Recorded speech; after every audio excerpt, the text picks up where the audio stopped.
Hai guys, kembali lagi dengan saya di channel kita. Terima kasih sudah klik video saya. Semoga kalian diberi kesehatan dan rezeki yang berlimpah. Amin. Pada video kali ini saya akan membacakan 6 bab yang terupdate, yaitu dari bab 4310 sampai bab 4315. Oke, kita langsung aja. Bab 4310. Sebagai seorang detektif Cina yang berpangkat tinggi di New York, Lialin secara alami sangat akrab dengan Fei Yanzhong.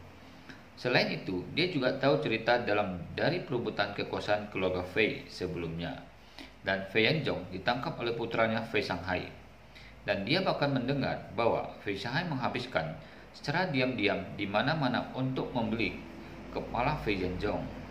Namun, dia tidak pernah berpikir bahwa pada saat ini Fei Yanzhong sedang duduk di samping Fei Shanghai tanpa insiden. Itu membuatnya bertanya-tanya sekaligus apa yang terjadi di sini. Fei Yanzhong sedikit membungkukkan tangannya ke Lialin saat ini dan berkata, "Berkat perhatian Inspektur Li, saya baru saja kembali hari ini." Setelah dia selesai berbicara, dia menunjukkan ke Fei Kexin di sebelahnya dan berkata sambil tersenyum, "Inspektur Li, izinkan saya memperkenalkan kepada Anda. Ini adalah cucu tersayang saya, Fei Kexin. Saya tidak tahu apakah Anda berdua pernah bertemu sebelumnya." Lialin memandang Fei Kexin dan berkata dengan sopan, "Halo Nona Fei, kami telah bertemu di beberapa acara sebelumnya, tetapi kami belum pernah berbicara." Fei Kexin juga berkata dengan hormat, "Inspektur Li, saya telah lama mengagumi nama Anda, tetapi saya tidak pernah memiliki kesempatan untuk mengenal Anda." Fei Yanzhong berkata pada saat ini, "Inspektur Li, Kexin telah resmi menjadi kepala keluarga Fei, dan dia akan memiliki keputusan akhir di seluruh keluarga Fei. Jika Anda memiliki sesuatu, silakan hubungi kami secara langsung." Dia berkata iya. Lialin bahkan lebih terkejut ketika mendengar ini. Fei Yanzhong dapat kembali ke Amerika Serikat dengan selamat, yang dengan sendirinya mengejutkannya. Lagi pula, menurutnya, karena Fei Shanghai telah berhasil merebut kekuasaan, ia memiliki kekuatan yang cukup untuk membuat Fei Yanzhong tidak pernah kembali hidup-hidup di Amerika Serikat. Oleh karena itu, dia tidak percaya bahwa Fei Yanzhong dapat kembali hidup-hidup, dan Fei Shanghai akan memberi Fei Kexin posisi kepala keluarga yang akhirnya dia rebut, yang bahkan lebih aneh dan bahkan sedikit aneh. Bayangkan saja, siapa yang begitu bodoh menyerahkan kekuatan yang masih hangat tadi dengan begitu mudahnya. Oleh karena itu, dia merasa bahwa satu-satunya kemungkinan adalah Fei Shanghai terpaksa melepaskan posisinya sebagai kepala keluarga. Tapi ini membuatnya semakin bingung. Kekuatan Pastor Fei telah diambil, dan dia bahkan harus melakukan semua yang dia bisa untuk menghindari dikejar dan dibunuh. Bagaimana dia bisa memaksa Fei Shanghai yang telah mengambil posisi tertinggi untuk turun tahta? Juga bahkan jika Fei Shanghai ditendang menjadi potongan-potongan tahu oleh keledai, dia tidak akan bisa membuat keputusan seperti itu. Mungkinkah? Apakah ada kekuatan eksternal yang lebih kuat dari Fei Shanghai yang membantu Fei Yanzhong? Setelah memikirkannya, sepertinya hanya ada satu kemungkinan. Memikirkan hal ini, dia tidak bisa tidak memikirkan penculikan Fei Haoyang, dan dia bahkan lebih heran. Dia selalu merasa bahwa dua insiden ini penuh dengan teori konspirasi. Dan bahkan mungkin ada semacam kontak tak terlihat dan tidak berwujud sementara. Jadi, dia tidak bisa tidak bertanya kepada Fei Shanghai, "Tuan Fei, apakah Anda memiliki petunjuk baru tentang penculikan putra Anda, Fei Haoyang? Mungkinkah para penculik datang bukan karena uang, tetapi karena ada alasan lain?" Fei Shanghai berkata dengan malu, "Ini, sejujurnya, Detektif Li, saya tidak memiliki petunjuk di hati saya." Oke, kita lanjut lagi ke bab 4311. Lialin secara intuitif berpikir bahwa Fei Shanghai pasti tidak mengatakan yang sebenarnya kepada dirinya sendiri. Tetapi, dia di depan Fei Yanzhong dan Fei Kexin. Dia tidak dapat memahaminya. Jadi dia bertanya, "Tuan Fei, apakah Anda sudah memberikan sesuatu kepada para penculik dan menyiapkan cryptocurrency yang mereka minta?"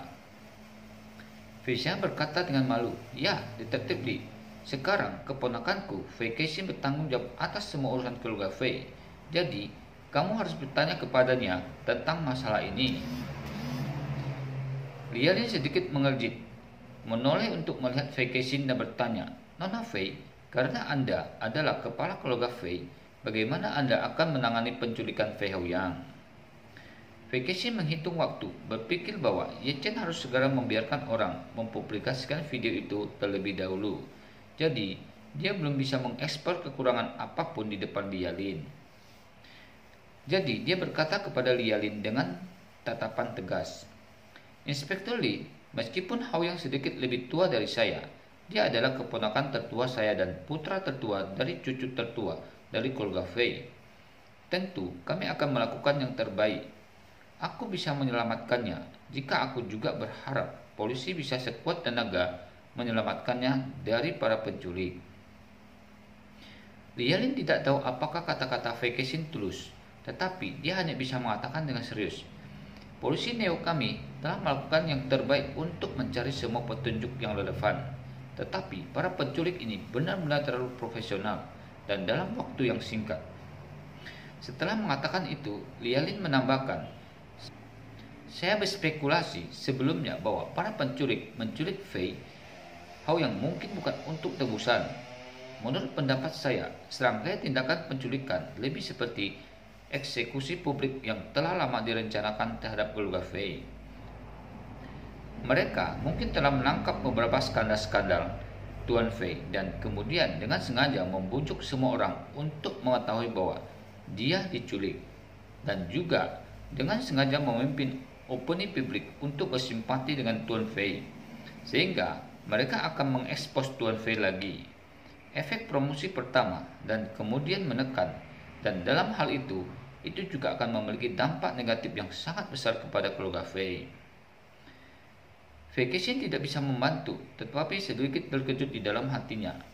Sepertinya Inspektur Li ini sudah mengetahui penyebab dan akibat dari masalah ini, tetapi dia belum memahami petunjuk spesifikasinya. Namun dia hanya bisa berpura-pura bingung dan berkata, Inspektur Li, sejujurnya saya tidak begitu mengerti apa yang Anda maksud. Haoyang masih sangat muda dan sudah lama sejak dia memasuki masyarakat. Skandal macam apa yang bisa dia lakukan? Lialin menggelengkan kepalanya dan berkata, saya juga tidak tahu tentang itu. Tetapi saya dapat meyakinkan bahwa sejak para penculik itu menculiknya dan mereka memotong telinganya dan memberitahu dunia, maka saya yakin bahwa skandal ini pasti terjadi padanya. Dengan mengatakan itu, dia memandang Fei Shanghai dan berkata dengan serius, Tuan Fei, saya telah memberitahu Anda hal yang sama sebelumnya. Saya merasa Anda tahu sesuatu, tetapi untuk beberapa alasan Anda tidak memberitahu saya.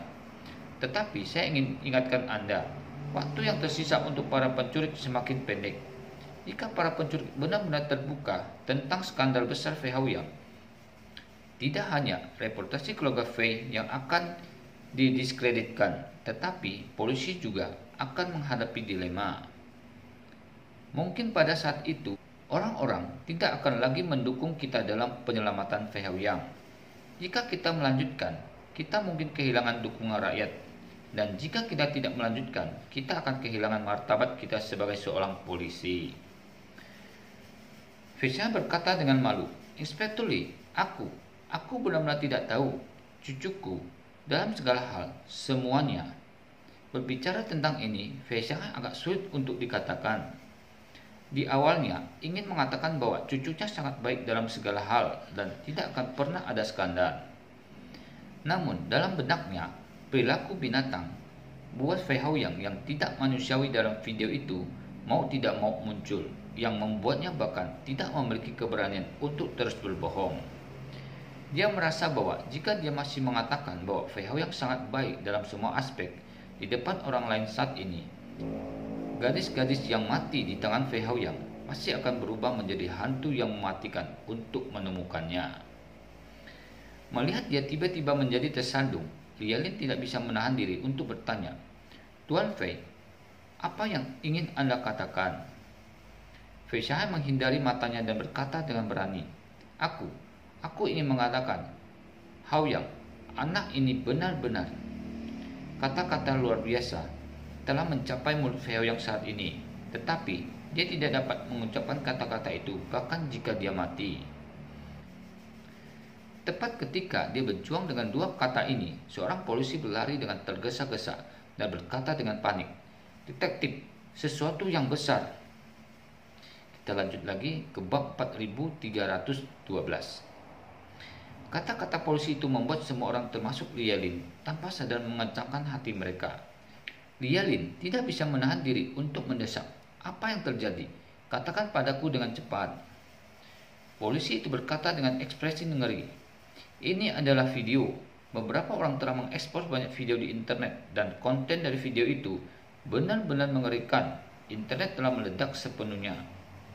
Lialin berseru, "Apa isi video itu?" Polisi itu menelan ludahnya dan berkata dengan datar, "Ini semua tentang Fei Hao Yang.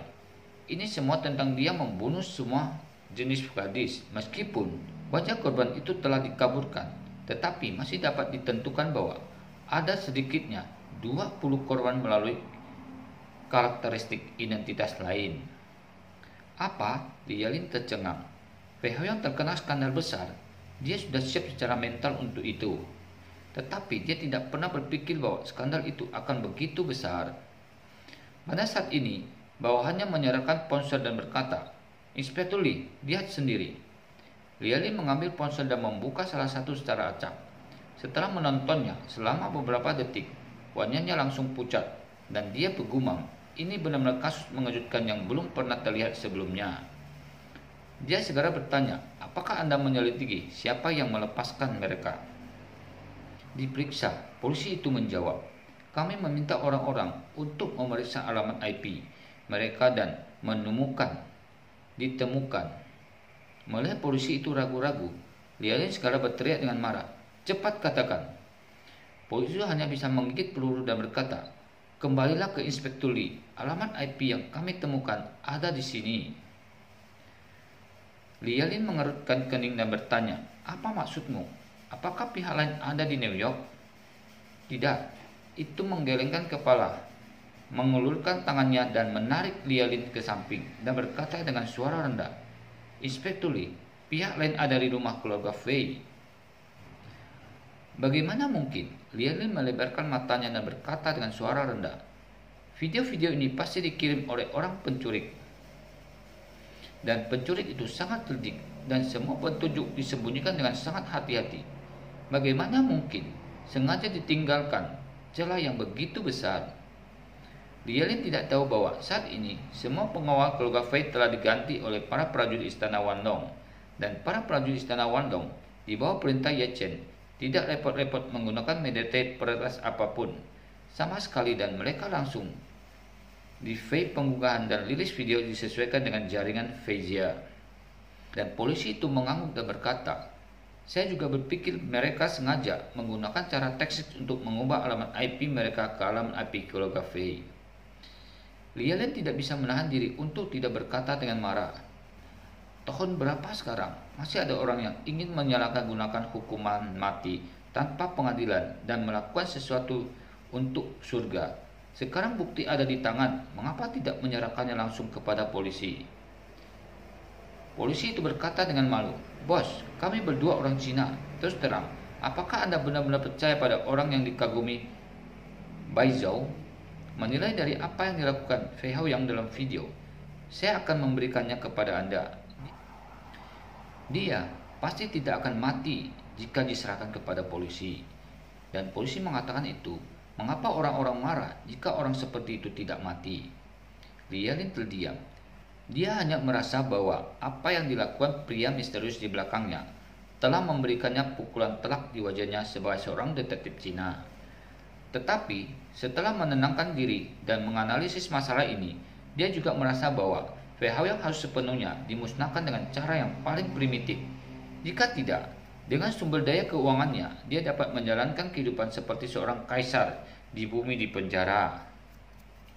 Namun, ketika dia berpikir bahwa sebelum pensiun, kasus sebesar itu muncul di bawah tangannya, dia merasa sangat frustasi. Oke, kita lanjut lagi ke bab 4313.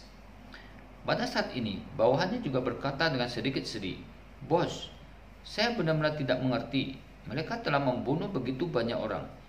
Mengapa kami belum pernah menerima petunjuk tentang hilangnya gadis-gadis muda baru-baru ini?" Lialin berkata dengan dingin, "Mereka tidak akan sebodoh itu untuk mencari mangsa di New York. Menurut pendapat saya, sebagian besar gadis yang dibunuh oleh mereka seharusnya diam-diam dikirim dari pantai barat atau bahkan setelah diculik dari luar negeri."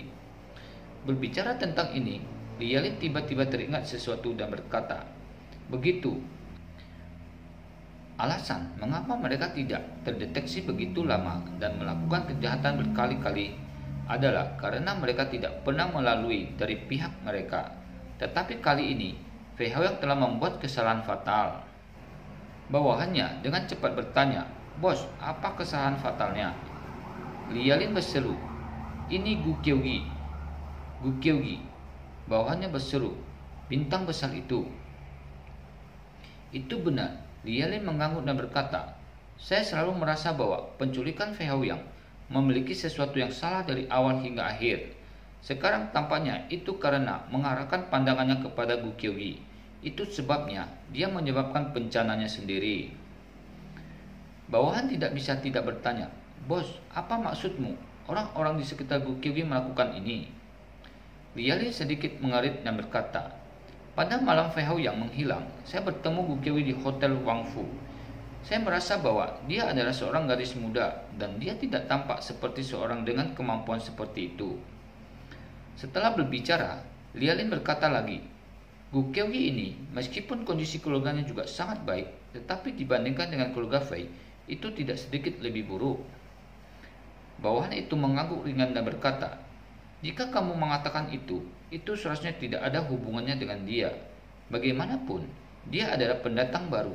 Bahkan jika dia memiliki kekuatan di Tiongkok, dia tidak akan menunjukkan apapun ketika dia tiba di New York di depan keluarga Fei. Tentu saja tidak cukup." Lialin mengangguk sedikit, tetapi tanpa sadar terlintas di benaknya bahwa ketika dia melihat Gu Qiugi hari itu, beberapa orang di sekitar Gu Qiugi, termasuk seorang pemuda yang berani menantang Fei Xiaobin, sangat membuatnya terkesan.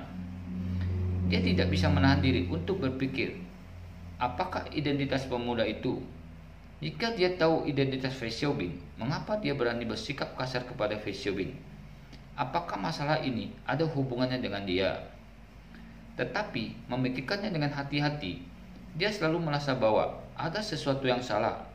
Itu hanya seorang pemuda. Bahkan jika dia memiliki keberanian yang luar biasa, dia mungkin tidak memiliki kekuatan yang kuat. Jika dia ingin menculik Fei Hao yang di bawah mata keluarga Fei, dia akan tetap bisa.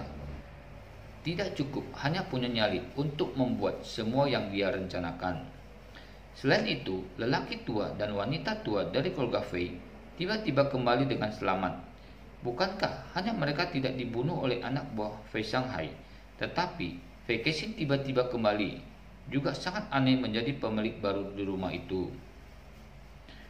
Lialin tiba-tiba merasa otaknya tidak cukup. Dia tahu bahwa hal-hal ini sangat tidak normal, dan ketika hal-hal tidak normal, pasti ada iblis, tetapi dia belum menangkap iblis itu. Selain itu, dia tidak bisa menangkap petunjuk yang berguna untuk sementara waktu. Jadi dia berbalik, memerotofi Fei Shanghai, mengurutkan kening dan bertanya, "Fei Shanghai, apa yang terjadi pada keluarga Fei? Aku tidak tampak terkejut dengan ekspresimu. Katakan padaku, apakah kamu melakukan hal-hal ini? Apakah Anda sudah tahu?" Fei Shanghai kembali sadar dengan cepat melambaikan tangannya dan berkata, "Inspektur Li, saya tidak mengerti apa yang Anda bicarakan. Cucu saya, dia bukan orang seperti itu." Lialin menatap Fei Shanghai dan berkata dengan dingin, "Ya, ini masih berakting sekarang. Tidak pernah ada kasus seburuk ini di Amerika Serikat selama beberapa dekade. Setelah kasus ini dikonfirmasi, reputasi keluarga Fei Anda akan anjlok. Dengan itu, waktu kamu akan menangis tanpa air mata." Fei Kexin melangkah maju pada saat ini dan berkata dengan serius, "Inspektur Li, karena kejahatan ini memang dilakukan oleh keluarga Fei, maka keluarga Fei telah membuat persiapan untuk mengambil tanggung jawab yang sesuai." Lialin mengangguk dan berkata dengan dingin, "Saya Anda bisa menanggungnya." Setelah itu, dia langsung berkata kepada petugas polisi sekitarnya, "Segera tutup tim, panggil semua petugas polisi untuk segera kembali ke stasiun untuk rapat." Oke, kita lanjut lagi ke bab 4314. Sampai sekarang, Lialin tidak peduli dengan penculikan Fei Haoyang. Setelah skandal besar pecah, selain kemarahan rakyat Amerika Serikat terhadap keluarga Fei, juga akan membangkitkan kekecewaan rakyat Amerika terhadap seluruh sistem penegakan hukum Amerika Serikat. Lagi pula, begitu banyak gadis tak berdosa yang mati secara tidak normal dan polisi tidak menyelesaikan kasus ini, dan penculikan yang dibenci oleh semua orang sebelumnya akhirnya mengungkapkan masalah ini. Sekarang, tidak apa-apa, si penculik langsung menjadi pahlawan yang dipuji oleh dunia, dan Fei Haoyang yang awalnya disimpati oleh orang lain tiba-tiba menjadi objek cemoohan dan hinaan di seluruh dunia.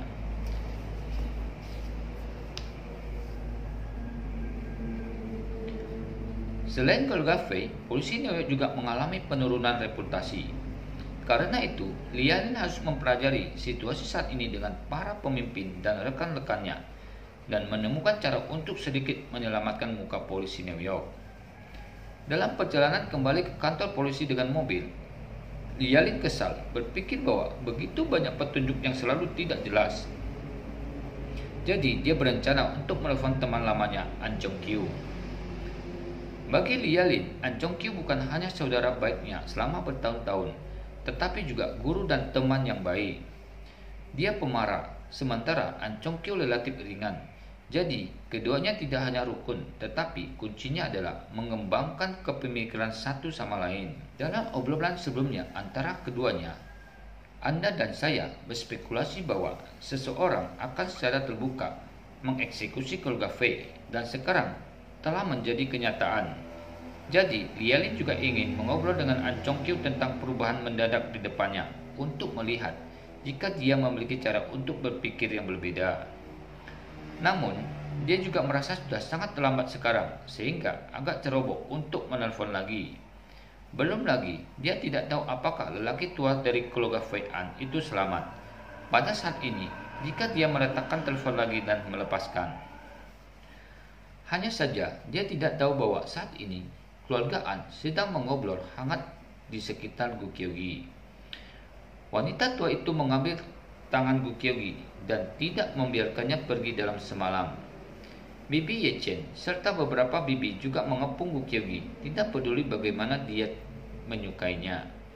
Gu Kyogi sendiri sedikit tersanjung. Dia dikelilingi oleh begitu banyak orang dan meminta bantuan. Dia menerima banyak hadiah yang membingungkan, dan semuanya sangat berharga. Dia juga sangat jelas dalam hatinya bahwa keluarga An sangat mementingkan dirinya sendiri. Di satu sisi, karena dia menyelamatkan hidup lelaki tua itu dengan darah yang tersebar yang diberikan oleh Ye Chen untuk menyelamatkan hati, dan di sisi lain, karena dia adalah tunangan Ye Chen, orang-orang keluarga An sangat merindukan Ye Chen, sehingga mereka yang sangat mencintai Ye Chen sangat hangat dan tulus padanya. Ini juga membuatnya sangat bahagia. Menurut pendapatnya, keluarga An akan menjadi dukungan kuatnya di masa depan. Setelah perjanjian 3 tahun tiba, jika Ye Chen berani kembali, saya khawatir keluarga An tidak akan melakukannya. Namun, melihat bahwa ini sudah larut malam, Gu Kyogi juga sedikit khawatir tentang tubuh wanita tua itu, dan dia harus membuat persiapan terakhir untuk pertunjukan besok pagi. Jadi, dia tidak bisa terus menghabiskan begitu banyak waktu. Jadi dia berkata, "Nenek, ini sudah sangat larut. Kamu pasti sangat lelah. Lebih baik kamu kembali ke kamarmu untuk istirahat lebih awal. Aku terlalu malu untuk terus mengganggumu." Wanita tua itu buru-buru berkata, "Tidak apa-apa.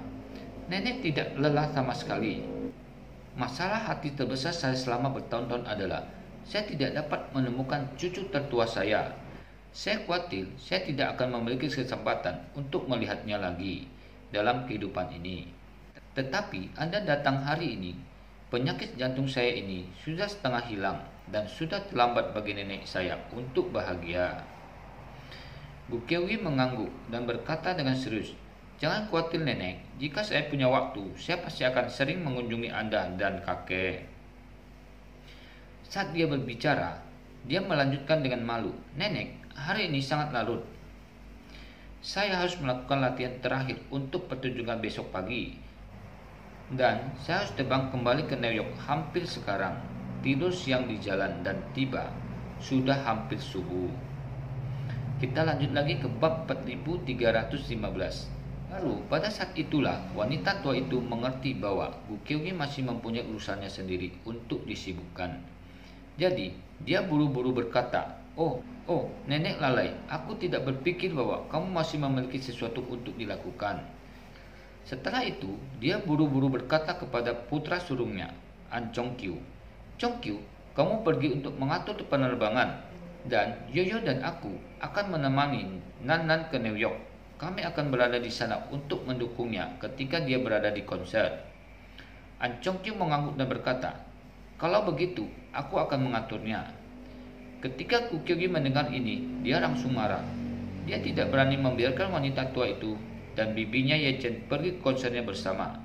Bagaimanapun, Ye Chen dan Xiao Churan sudah memesan untuk kembali dan menyemangatinya. Jika wanita tua itu pergi ke sana, mereka pasti akan mengenalinya. Ye Chen ketika mereka melihat Ye Chen, dia datang. Meskipun Gu Kyogi sangat berharap Ye Chen bisa melepaskan dendamnya dan mengenali keluarga neneknya. Dan dia juga menghormati pilihan Ye Chen sendiri. Karena Ye Chen belum siap, dia tidak boleh mempercepat masalah ini. Kalau tidak, Ye Chen pasti akan merasa tidak nyaman. Jadi, dia buru-buru berkata, Nenek, jangan terlalu frustasi. Konser saya bukan hanya pertunjukan di New York. Ini akan menjadi tur Los Angeles dalam beberapa hari. Anda dapat mendukung saya langsung di pintu rumah Anda. Saat ini dia mengatakan itu, dia berhenti sebentar dan melanjutkan. Selain itu, meskipun tubuh kakek telah pulih, gejala lain belum mereda. Lebih baik bagimu untuk tetap di sisinya untuk merawatnya pada saat kritis. Bibi Ye Chen, An Yoyo juga berkata, Ya, Bu, ingatlah, ayah belum pulih. Lebih baik Anda tinggal bersamanya. Ada banyak konser di Amerika Utara, kita bisa menunggunya datang ke Los Angeles. Kapan waktunya datang, semua orang akan mengatur waktu terlebih dahulu dan kamu bisa pergi ke sana bersama. Jika ayah dalam kondisi yang baik, bahkan dia bisa pergi ke tempat kejadian bersama. Mengapa kamu harus pergi ke New York pada malam hari? Wanita tua itu ragu-ragu sejenak dan menghela napas sedikit. Dia telah dibujuk oleh putrinya di dalam hatinya, tetapi dia masih tidak bisa menahan tangan Gu Kyogi dan berkata dengan sedikit tersedak. Nan, nenek benar-benar enggan untuk melepasmu. Bisakah kamu membuat itu hari ini? Tiba-tiba muncul. Nenek sangat senang. Aku sangat ingin membuatmu berada di sisiku untuk waktu yang lebih lama. Jika tidak, kamu akan pergi begitu cepat dan nenek merasa bahwa semua ini seperti mimpi. Gu Kyogi buru-buru berkata, Nenek, jangan khawatir. Setelah saya menyelesaikan konser perpisahan selama periode waktu ini, saya akan benar-benar mundur dari industri hiburan dan kemudian akan ada waktu untuk menemani Anda. Setelah berbicara, dia buru-buru menambahkan, mungkin Anda dapat menemukan saudara Ye Chen segera. Pada saat itu, kami berdua akan datang ke Los Angeles untuk menemui Anda. Begitu wanita itu mendengar ini, air matanya kembali mengalir di matanya. Dia memegang tangan Gu Kyogi dan berkata dengan serius, Oke, nenek percaya bahwa kita pasti akan menemukan Chan Er. Aku masih menunggu untuk melihat kalian berdua menikah. Tunggu, dan lain-lain memegang cicitku. Keluargamu untuk menetap di Los Angeles saat itu dan menemani nenekmu. Gu Kyogi menganggukkan kepalanya dengan serius dan berkata dengan serius, Nenek, jangan khawatir, kami semua akan bersamamu ketika saatnya tiba. Wanita tua itu mengangguk lega, mengulurkan tangannya untuk menyeka air matanya dan berkata, Anak baik, karena kamu memiliki sesuatu untuk dilakukan besok, nenek tidak akan mengganggumu lagi, tetapi kamu menyelamatkan hidup kakekmu dan kami tidak punya waktu untuk berterima kasih. Aku benar-benar meminta maaf dan kamu masih calon menantuku. Begitu jauh, kamu tidak tinggal di rumah selama 1 malam. Bu Kyogi buru-buru berkata, "Nenek, Anda sudah mengatakan itu bahwa adalah calon menantu perempuan Anda. Jadi, mengapa Anda begitu sopan dengan saya? Malam ini benar-benar tidak diperbolehkan. Tapi jangan khawatir, saya pasti akan masuk di masa depan. Saya sering datang menemui Anda, dan saya akan makan dan minum di Anjas setiap hari. Dan saya tidak akan pergi jika Anda mengantar saya." "Oke," wanita tua itu berkata dengan sangat lega. "Dengan kata-katamu, nenek sangat lega." Setelah mengatakan itu, dia berdiri dan berkata, "Pergilah, nenek akan membawamu ke pesawat." Oke, sampai di sini dulu video kali ini. Terima kasih telah mengikuti video saya. Saya mohon maaf jika penyampaiannya kurang bagus. Sampai ketemu lagi di video berikutnya. See you.